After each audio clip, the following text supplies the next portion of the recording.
do CEI Plurilingüe Pintor Laseido.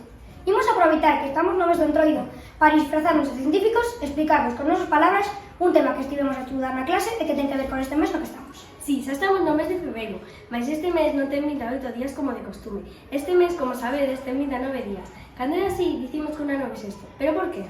Para explicarlo, imos recordaros dos movementos da Terra, xa que están directamente relacionados con isto. Para entender un pouco mellor, dos compañeiros van facer un do planeta Terra e outro do Sol.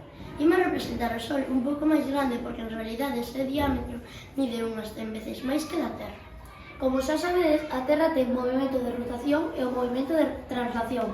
No movimento de rotación, a Terra xira sobre sí mesma alrededor dun eixo imaginario. Se nós estamos, por exemplo, neste punto, a Terra tardaría 24 horas en dar unha volta completa sobre sí mesma, ou sexa, un día.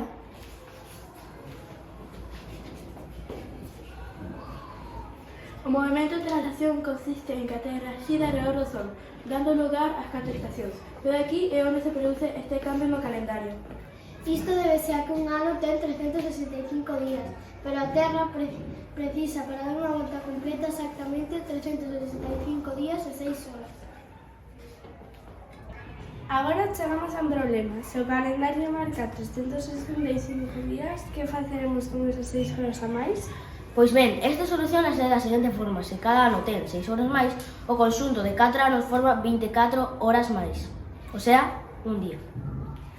E por isto que cada 4 anos poñemos un día máis no calendario ao mes de febreiro, que é o máis curto dos 12.